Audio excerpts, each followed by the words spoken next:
Hi, this is the Social Gelo with Angelo show. My name's Angelo. I'm a social scientist, surfer, martial artist, and a whole lot of other things. Coming to you live from Kasai City, Japan, the Social Gelo with Angelo show. What's up, and welcome to Social Gelo with Angelo. Today I'm here with Bob Heuer, a black belt in Kajukenbo coming from the Tum Pai method. Now, what I want to say is this is part of a series where I was asked a question by one of my viewers, and we're going to open up with the question, and then we're going to, like I was telling Sifu Bob here off camera, then we're going to kind of make this into a discussion. So here's the question. This comes from Aromatic Illustrator 7 from Reddit. Thank you very much for following the show, Aromatic. And that's not really your name, but we're just going to use your handle. So he says, hello, I just started training in Kajukenbo here in Southern California. I'm 45 years old and I have a black belt in Judo. I'm curious, do you have a video explaining what's the difference between the Emperado method, the Garcia method, the Tum Pai method, the Gaylord method, etc.? What makes each of these styles different? And is one better than the other for true self-defense? Now, that last part, we're not going to go there. I don't like making comparison statements, but we are going to talk about that. So I'm just going to go ahead and hand this over to Bob. And I honestly don't know much about the Tum Pai method. That's what we kind of, each episode, I just did one with the Gaylord method and one about the Garcia method. And we're just kind of talking about how these methods came about, and I'm learning along with my viewers. So I'm just going to hand things over to you. You're the expert today. All right. So I'm just gonna ask you. Great. So let's start off with what is the Tum Pai method, and how did all that? Where did that get started? Who founded that? Sure. Well, actually, the first use of the name was Al Dela Cruz and Al Dacascos started training with Gelo after they trained with Sid Asuncion, and he gave the name Tum Pai to what they were doing at the time. What Gelo told me is he wanted to go further in the direction of close combat range, compared to what they had at that time. Though it was pretty short-lived because Sifu Dacascos moved to California and went that direction. So, but they give credit where it's due. That's where the Tum Pai name came from, and so it lay dormant. And Al Dacascos did Chuan Fa, Al Dela Cruz, and then went into the Chuan Fa branch, and basically incorporating Chinese system forms, Northern Salam techniques. And Gelo liked that direction. He thought that was a good expansion of the core that he had, before that. So my teacher, Sifu Yan Warren, Gelo invited him over in December of '78 and trained with him. And Sifu Yan had gotten real into Tai Chi on top of his Kajukenbo. And his teacher, his lineage was Joe Clark, who was one of the first black belts of Tony Ramos. So that was how the lineage came down to that way. And anyway, Al Dacascos had already been accepted as the second branch with Chuan Fa, and then further into a third branch with Wun Hop Kendo. So my teacher asked permission if he could revise some of the tricks, the punch counters, and the forms to more reflect what he felt was really valid principles and from Tai Chi.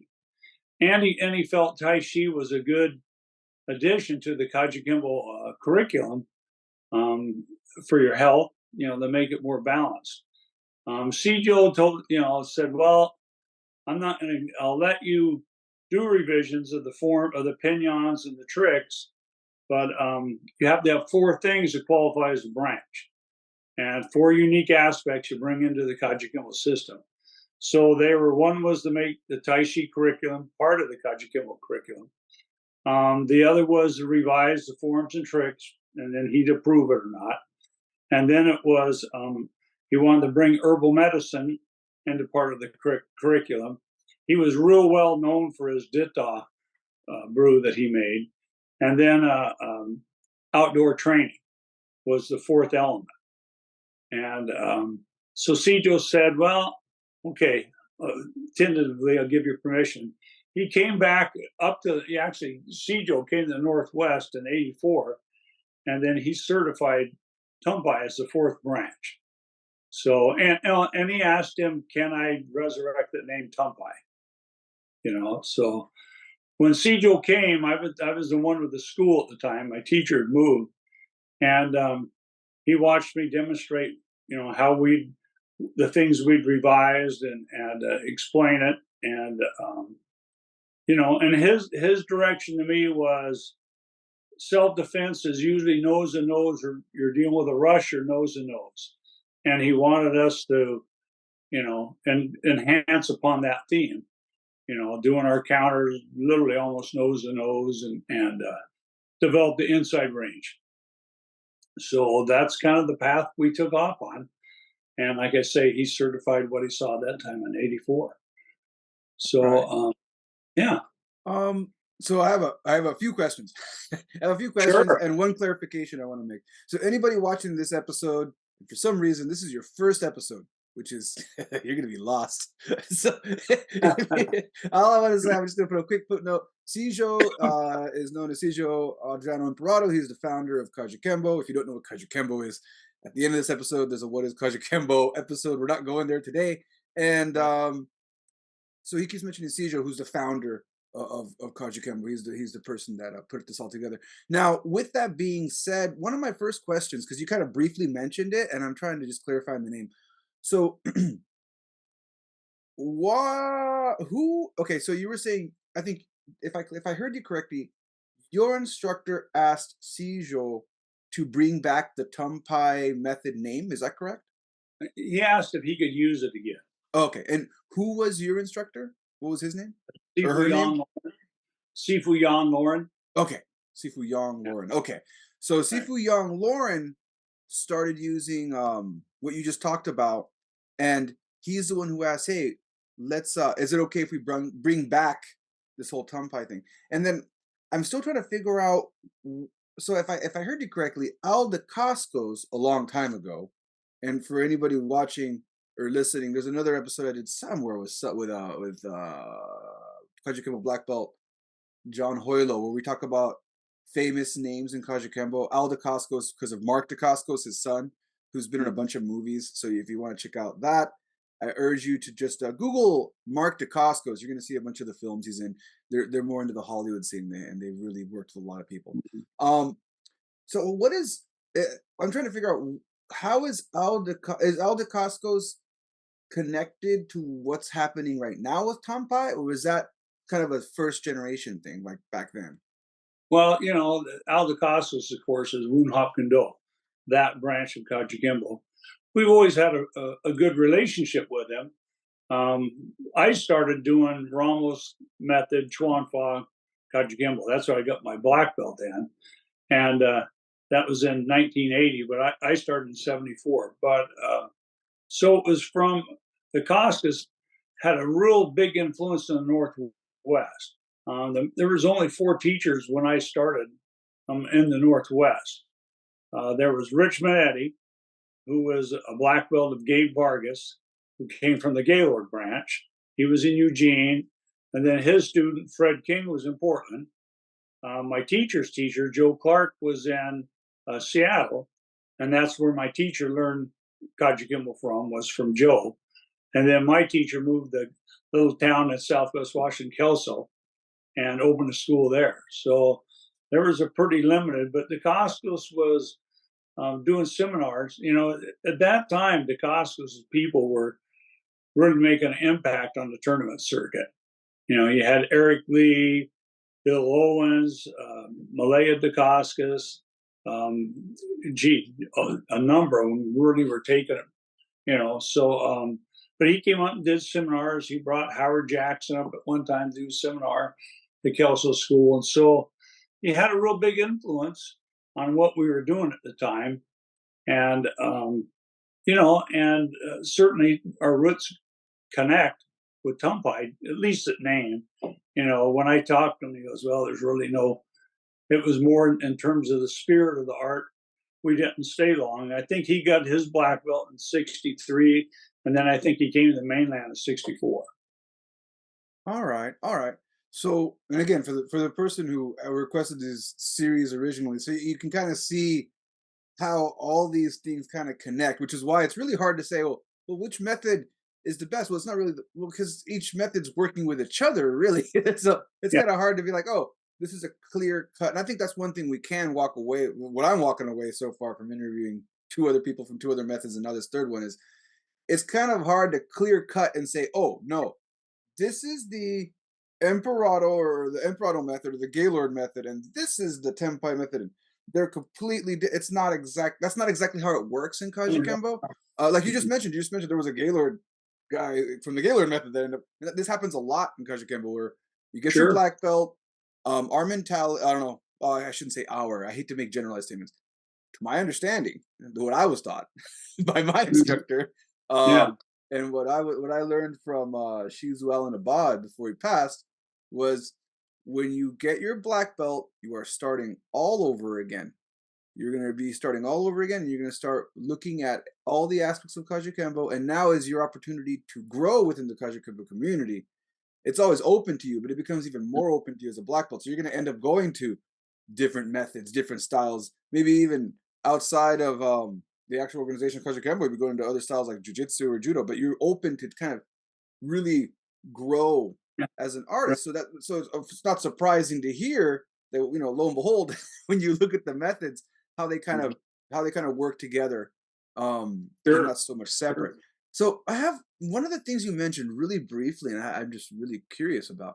So you mentioned these I'm gonna mess this up. Zai Brew, Zita Brew. Did I say that? I messed that up, didn't Yeah, I? yeah.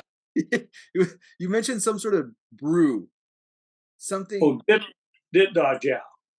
Okay, Yeah, what is? it's a liniment. It's a liniment you put on bruises and on your knuckles as you're conditioning your knuckles.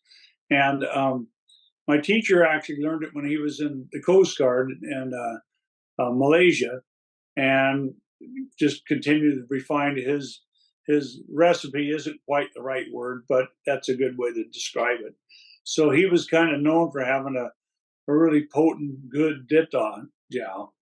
Um, my little side story with that was when I first started training, we did a lot of forearm training, and and I bruised up like crazy, and but I was skeptical. You know, American, you kind of get skeptical of liniments. And he goes, "Well, put it on one arm and don't put it on the other, and see what you look like the next day." Because I was bruising, and the next day, the arm I put it on, the bruises had spread out, and the arm I didn't, the bruises were still vivid. And 2 days later, that arm was clear bruising, and this arm was starting to spread out. So I went, well, it's clearly doing something.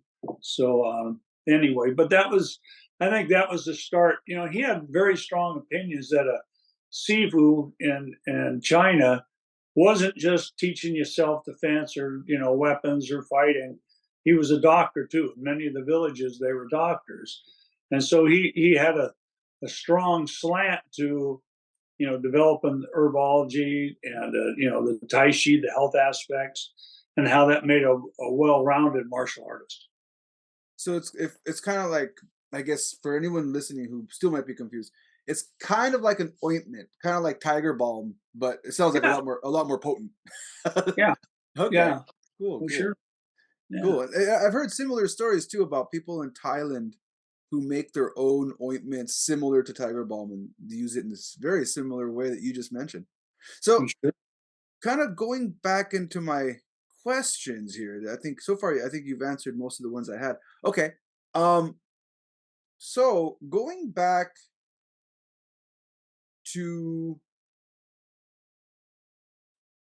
how would you you kind of talked about this a little bit, but going a little deeper into it, is there any clear distinction that you would say, or because you practice in it, it makes the what would you say defines the Tum Pai self defense? Like if I were to look at Tum Pai self defense or Emperado self defense or the other Yeah. methods of self defense, what do you think is something that's kind of either unique or stands out in the way your group approaches self defense? Well, I think you need to hear the background. when I started, we knew of branches, but we didn't think of methods or branches. We just all considered ourselves Kajukenbo, you know. Rich Manetti was like uncle to me. He was 3 years older, but he'd come up to school, teach a class, spar with it, and he was a phenomenal spar. Probably the most complete spar I've ever seen. And tremendous with sweeps, let alone his kicks and punches.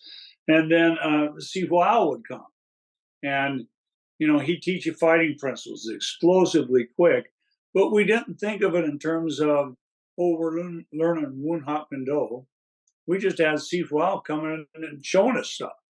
We had Sifu Rich or Sigung Joe, so it was more people connected versus styles, or, we didn't see divisions. We just saw Sifu Al going, well, here's how I do a hyperextension front leg round kick versus a slide up. And my people are winning with this because the other people in tournaments are doing slide ups. So, we didn't think in that terms of branches, styles, and differences. It was almost like, well, he's my uncle and he showed me a great method. Thank you. So, which there wasn't, we didn't get a lot of exposure to the California crew that came out from California or from the Hawaii. Sifu Al was the main one that we saw so much. So, and so what I'm doing it's Kajukenbo. I mean, we added to what we had the original core foundation. So like the Imperato method, if you looked at the tapes that Sifu Gary Forback made, we knew that. We were doing that. We did Tai Chi too, as part of our curriculum, where our technique, the main emphasis was, when you're trying to take what I guess they call soft style, because that's what it was supposed to be. It was more circular methods, but even more so, like defensively, instead of, we when you early Kajukenbo, they're all called strikes. So you didn't block, you struck. And, it's a tool in your tool bag. So Tum Pai, everything from head movement to moving your body. And the main two drills that we did on top of Kajukenbo were Chi Sao from Wing Chun and push hands from Tai Chi. My teacher took those two, which were usually done in stationary positions, and said, okay, let's start moving with this. And so you started getting a, three-dimensional approach inside. Your foot's always working. You're not just hands only. And push hands wasn't the ability to push. Push hands of how to deal with being pushed. I'll see push hand competitions and I go, oh, you missed the essence. The essence is, how's the small guy make this stuff work against a bigger guy? And so to me, technically I love to use boxing when you compare methods, because in my era, we had Muhammad Ali, Sugar Ray Leonard, Joe Frazier, really contrasting styles. George Foreman, everybody thought Frazier was the killer until Foreman wiped him out. But then Ali comes around and beats Foreman. And so my always take was like hard style versus soft style was, well, you couldn't expect Sugar Ray Leonard to fight George Foreman standing there slugging it out. And of course, he's going to use, Steve Wild taught us fighting principles that was coming from Joe Louis and Bruce Lee. In fighting principles, you have 4 defensive choices. Runner, jammer, blocker, and a combination of those 4. The fighting principles are more like the definitions if you're going to read fencing. Then, of course, opposite of that was the 5 angles of attack: direct, indirect, combination, broken, rhythm, and mobilization. You match those together and you find that blocking, all of them work against blockers. So if you look at it in a self-defense piece with soft style, be able to block, be able to jam, be able to move your body, your footwork, combine them all, and now you're the best defensive you can be. Soft style will be saying, let's not just stick with one of those. Let's get good at all. And I like to take it to go, watch boxing. You got guys that are just going to learn to move their head as part of a drill. So getting good at defense is as good as getting good at offense. So, and that's, I think, if I were going to categorize what Tum Pai tried to do was, we just keep adding. Is adding. What was unique was, from my teacher's point, is let's make Tai Chi. So you got something in the art, and that's what C.J. Emperado wanted too, is this is good for our art. We certainly fight and do self-defense, and we're rugged, but we need to round off this yin-yang piece with the health aspects. And the outdoor training to me is a fun one to explain. My teacher had 60 acres up 11 miles up the Little Clamor River from I-5, remote. And we built a bridge off over the river up there. And then he developed this property, built a number of cabins. So our advanced class, every Saturday, if it didn't rain, we drove up there. So we're there at 7 a.m. and we worked out for 2 hours. The first hour was clearing stumps out of his property. We worked. It was kind of like the old Karate Kid movies, But then you trained and you're wearing your work boots, your jackets, and you sparred. And it was an eye-opener when a guy kicks you with steel-toed boots in the shin, and can grab you and dump you, and you're not worried about being on a concrete floor like our school was. And you go, pulling your hair, grabbing your... So we took that Kajukenbo element of there's no rules and everything, you can do everything, into the self-defense. A sidebar, it was fun to, like the Sifu at that time, Sifu Fred's school was the closest in Portland, Fred King. And we were like cousins.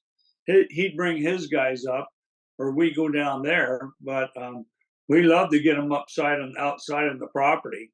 And we kicked their legs. They weren't used to getting kicked in the legs, and dumping them with a thing, pulling their hair, throwing grass and dirt on them. And it was another idea of self-defense other than a ring, so to speak, So I loved it. But I thought, that was the outdoor training, but it was an eye-opener. You hadn't done it. That's a different dimension. So that reminds me. This is a Kajukenbo thing. So like, I've been training one of my friends who does Brazilian Jiu-Jitsu, and he's a purple belt in Brazilian Jiu-Jitsu. And I keep telling him, everything you do in Kajukenbo is really based on whatever you want to do, really. And we were grappling, and we got to the edge, and there was like this kind of like a pole, and it's a padded studio. And he started using his leg against the wall to keep me from sweeping him. And I told him, that's really good. That's very Kajukenbo of you. No, using whatever you have around you. And it reminded me of, again, outdoor training. When I first started training a long time ago, and we'd have these sparring sessions at my house in the front yard, and we had a carpet that we'd throw over the dirt, but it was just dirt. There was a tree, there was roots. Yeah. If you fell funny, you'd land on a root. And people would always ask, so is the tree out of bounds? I'm like, no, the tree is in bounds. You use that tree however you want to use it. Oh yeah, yeah. So yeah, it's a very Kajukenbo. If anybody wondering, it's a very Kajukenbo thing to do. I like the grass throwing though. I wish we could throw more dirt and grass. Maybe I shouldn't have covered it with a carpet. Well, yeah, we're almost at the end of our show here. But before we wrap up, I guess this is something I ask a lot of different instructors. Anybody who just got through the show who doesn't do any martial arts and is interested in trying martial arts and wants to start training in something.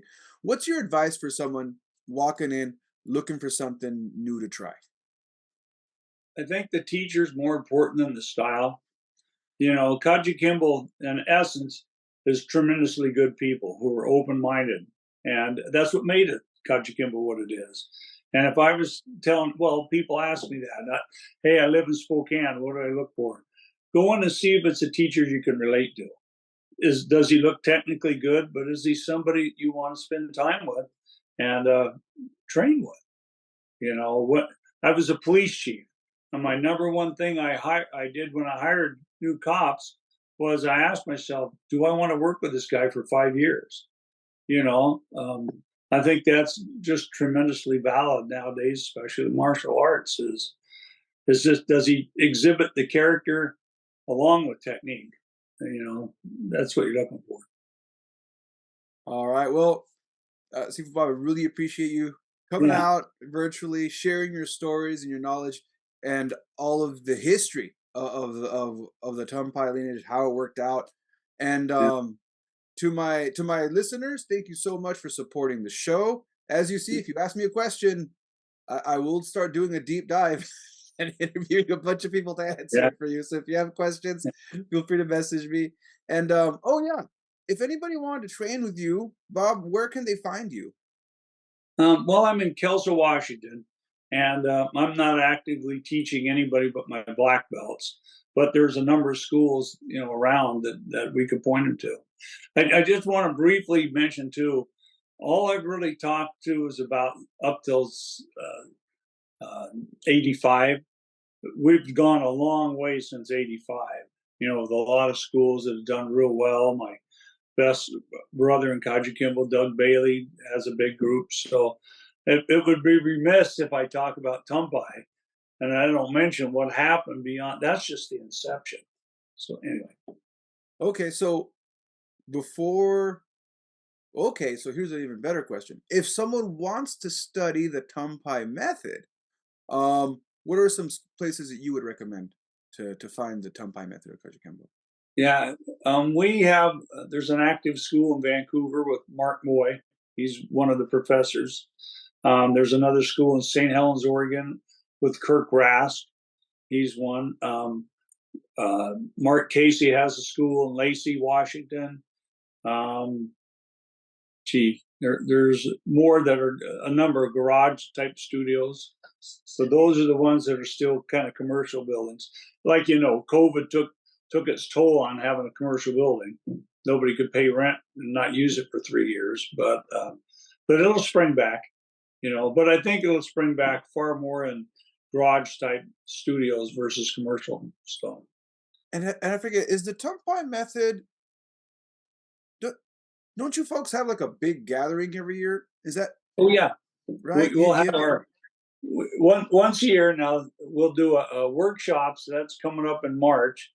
And GMs Jerry Forback, Kenji, and Ron Estello are all coming up, and then we'll do our luau every September, and that's open. Of course, everything's always open to Kajukenbo.